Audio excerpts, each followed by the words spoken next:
It's an old story. Netflix secures the licensing rights for streaming an anime outside of Japan. Said anime premieres in Japan, airs weekly for 3 to 6 months, comes to a close, and then a month or so later, Netflix finally deigns it time for release. Their stubbornness to force every bit of content into the bingeable presentation has undoubtedly angered the Western anime community, who at best wait months longer than they should have to, and at worst just pirate an entire series. This is purely a gut feeling, but my beloved Little Witch Academia being less talked about than a lot of other Studio Trigger originals makes me think the viewers aren't the only ones suffering. And so we come to yet another terrific anime that so few are talking about. Fine folks of the internet, I present to you 2018's most underappreciated gem, Dragon Pilot.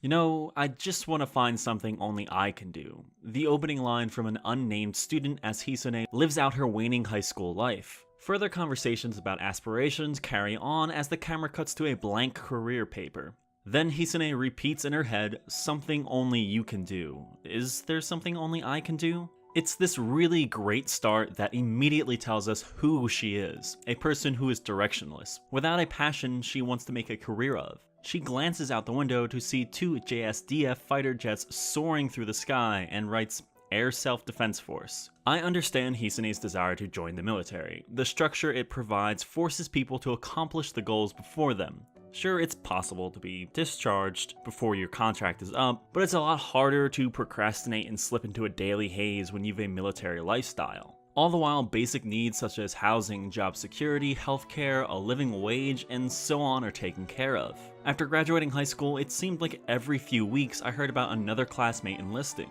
Speaking to my roommate, he echoed this sentiment, saying he didn't have the motivation when he first attended college immediately after high school. Not having a clear path before him led to dropping out and joining the Air Force, which he has since separated from and uses the GI Bill benefits to cover his ongoing college education. It's a safe route that certainly takes effort, but at 18, the thought of what you're going to do for the rest of your life can be goddamn terrifying. And the military gives ample time and support to answer that question. That's exactly what's going through Hisune's mind. Flash forward to an airbase and soldiers going about their routines, triumphant horns blaring, call signs passing through the radio waves. Hisune, despite her uniform, seems completely disinterested.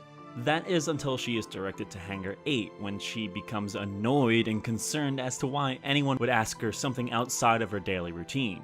Hisune is kinda paranoid at this point, and she stumbles into Hangar 8, suspecting her summons to the abandoned and shabby-looking locale is some sort of systematic bullying. She turns to a picture of her cat Goro for comfort, but wait, what are those red eyes coming from?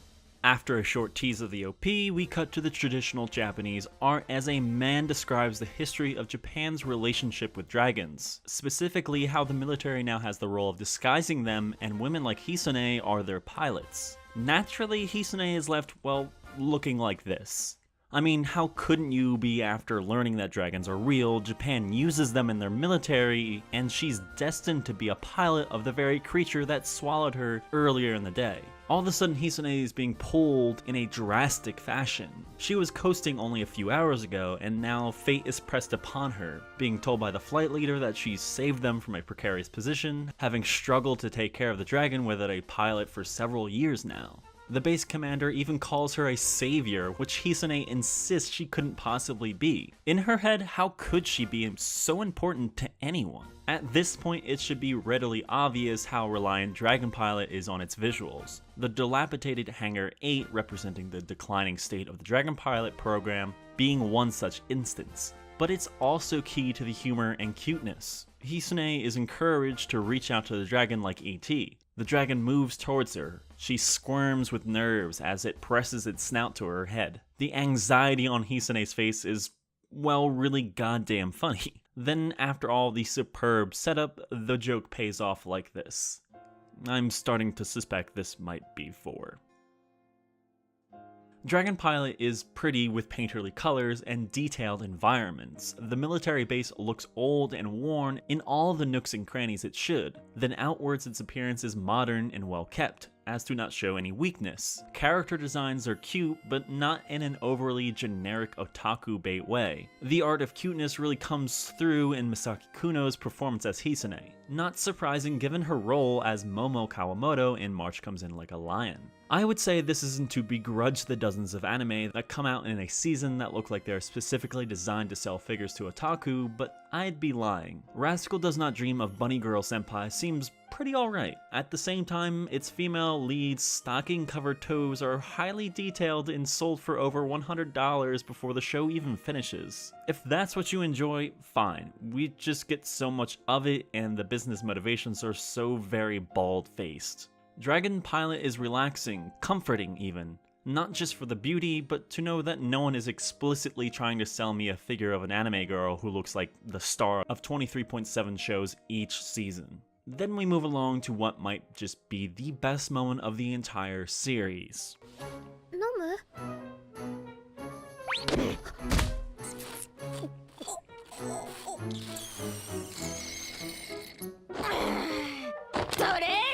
入れとけよ、ぬるいだろうがや。貝崎直二等空士。彼女も D パイ候補生です。仲良くすること。仲良くしねえかんな。めったくそいびってやる。 Yes, let's do it. Yes, yes, yeah, I think I can do this. Yes. Yes. Yes. Yes. Yes, I ate a bug again.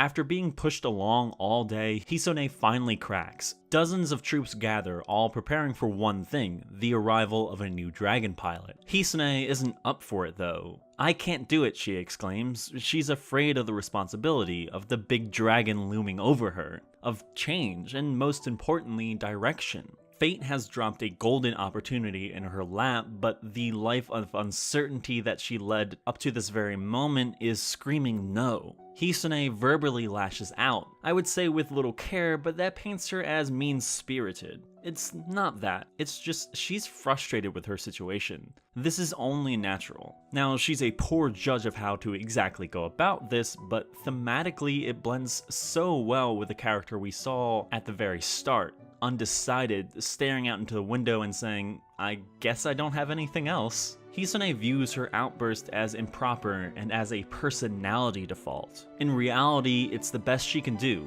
feeling so directionless, so unimpassioned. It's not like she can't be bothered, she so clearly wants to give a shit about something, but just doesn't know what.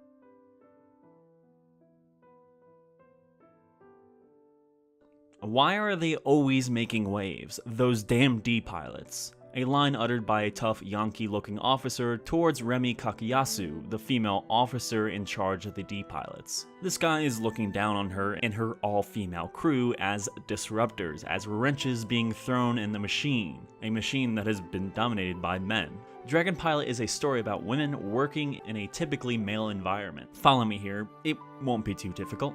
Given the military's propensity for physical and mental fortitude and how traditional societal views deem those to be characteristics more prominent in men, you could see why these women have to work doubly hard to prove themselves as equals. Seeing how this story is handled by the prolific Mari Okada, who works in a male-dominated industry, it's not difficult to see where Okada is pulling inspiration from. These themes aren't always superbly handled, but we're only talking about the first episode for now. If you'd like a video covering some of that, then I'll suggest Pedantic Romantics. For the most part, there are really well-written moments like this. Those who represent the old ways, and those who represent progress. Remi ignores the chauvinistic attitude of her fellow officer. She knows that if she can lead the Dragon Pilots successfully, then any criticism of her would be nothing more than petty. That's not Hisane though. At this point, such concerns are not hers because she's leaving in the dead of night with her head down. Defeated, she sets off for the adolescent safety net of her childhood home. As someone who moved away to college with aspirations of making it as a writer only to drop out and return home, yeah, that's a humiliation all too relatable.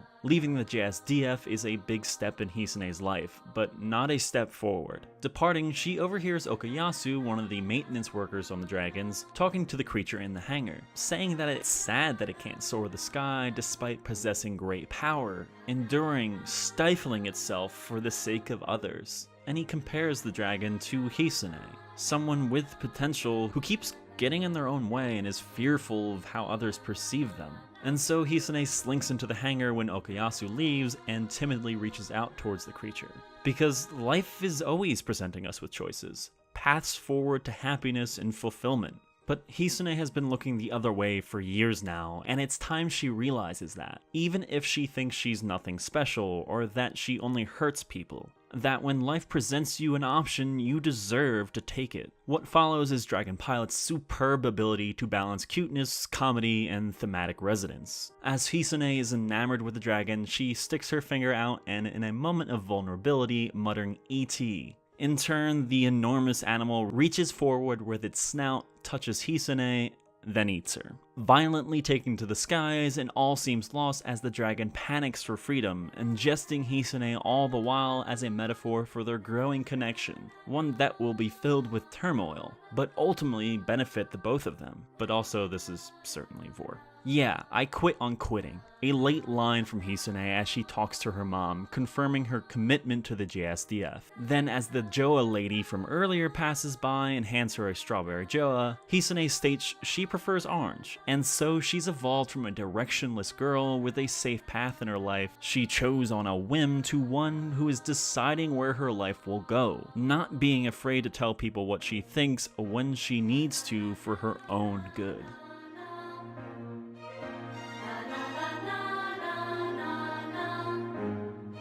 Patreon is the best way to ensure these videos keep on coming. Usually I like to get a video out every week or two, but I think the next one's going to be a little longer, though I think it's totally worth it. I'm really excited to get it out there.